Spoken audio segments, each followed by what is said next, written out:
दुनिया में ध्यान रखना, दो मेंटेलिटी है। एक मेंटेलिटी है एम्प्लॉय मेंटेलिटी और एक मेंटेलिटी है ओनरशिप मेंटेलिटी। आप जिस मेंटेलिटी के जॉब को, वर्क को करते हो, आप वैसे हो जाते हो। जो घर की मालकिन थी वो भी नौकर बन गई, जो मालिक था वो भी नौकर बन गया। अब इन नौकर मेंटेलिटी के दोनों लोगों के बच्चे क्या बनेंगे? नौकर बनेंगे, और अच्छे नौकर बनेंगे, और ज्यादा एजुकेशन लेंगे, और ज्यादा अपनी एजुकेशन बेचेंगे तो और ज्यादा टाइम बेचेंगे, और ज्यादा टाइम बेचेंगे तो और ज्यादा पैसा मिलेगा। So what they are doing actually, they are selling their education and time and getting money. Simple.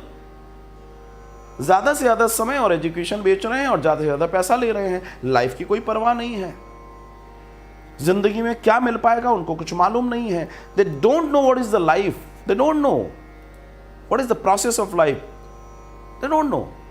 They know it well कि हाँ मुझे पैसा कमाना है, मेरे पास इतना है, मेरा फला कॉलोनी में मकान है, मेरे गैराज में ये वाली कार खड़ी है, और मैं इस सोसाइटी से जुड़ा हूं, मैं ये हूं, मैं ये हूं, मैं ये हूं, मैं ये हूं। इससे होगा क्या साहब? एक एम्प्लॉय ही तो पैदा कर रहा है, आप ओनर तो पैदा ही नहीं कर रहे, क्योंकि आपके यहां कोई ओनर नहीं है। एक तो ओनर बचता, एक स्त्री। अरे उस स्त्री के पास काम कम है।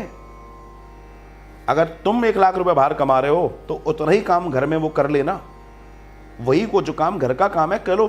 कायदे से अपने काम की कॉस्ट लगाना मूर्खता है, पर मैं फिर भी कह रहा हूं, क्या घर के काम कम है? उसकी कॉस्ट नहीं है। मैं कह रहा हूं अगर वो घर के काम देखती है, भले उसकी जेब में कुछ नहीं जा रहा, पर उतना पैसा बचा तो रही है वो अपने घर का।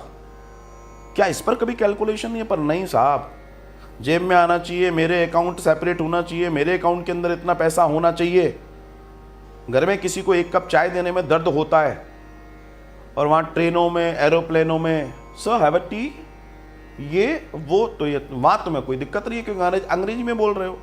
वहां तुम बहरा बने घूम रहे हो, चाय कॉफी बेच रहे हो, तब तुम्हें कोई दिक्कत नहीं है। घर में देने में दिक्कत है। क्यों? वहां पैसा मिल रहा है, यहां भी पैसा मिलने लगे, घर में देखो तुम मजे, ये कहीं नहीं जाने वाली। कौन? जो इस मेंटेलिटी के लोग हैं उनकी बात कर रहा हूं। इनको हर बेटा चाय दे जाना, जब कप उठाने गई तो पता पड़ा 100 रुपए उसके साथ लगकर आ गए। तुम देखो ये कहीं चली जाए तो, गारंटी दे रहा हूं। अगर ये इस मेंटेलिटी के हैं तो बात कर रहा हूं मैं। तो जो काम वहां फ्लाइट में, ट्रेन में करने में तुम्हें शर्म नहीं आ रही, वो काम घर में करने में शर्म आ रही है, because you are not getting money. This is the thing, this is the problem. और यही तुम्हारे और हमारे घरों को तोड़ रहा है। आज जो अलगाव पैदा हो रहा है, पति पत्नी, अरे 6 महीने शादियां नहीं टिक रही साहब, 6 महीने। क्यों? मैं भी तो कमाती हूं। कहां ले जाओगे कमाई? आज तुम्हारा खून गर्म है, आज तुम जवान हो, शरीर ढलेगा। तुम्हारे पास, तुम्हारे आज बहुत दोस्त हैं क्योंकि तुम पे पैसा, उन पे भी पैसा है। एक दिन तुम्हारा शरीर भी ढलेगा, पैसा भी कम होगा, सब कम होगा, तब तुम कहां जाओगे? वृद्धाश्रम? कहां जाओगे? जरा विचार करके जरूर बताना। शायद वहां भी बहुत भीड़ हो, जिस तरह का माहौल है वृद्धाश्रम में बहुत भीड़ होने वाली है। So this is the main purpose. अपने बच्चों को आप अगर टाइम नहीं देंगे, पैम्पर नहीं देंगे, प्यार नहीं देंगे, गोद की गर्मी नहीं देंगे, अपने हाथों से भोजन नहीं देंगे, उनके सर पे हाथ नहीं फेरेंगे, उनके साथ टाइम स्पेयर नहीं करेंगे, उनको मैक्सिमम टाइम नहीं देंगे, उनके दोस्त नहीं बनेंगे, आप ध्यान रखना एक दिन वो भी अपना जीवन अकेले ही जिएंगे। आदत ही अकेले की डाल रहे हो ना आप, नया काम तो कर ही नहीं रहे हो। सो ये एक बड़ी प्रॉब्लम जो समाज में आ रही है, उसका मेन रीजन ये है।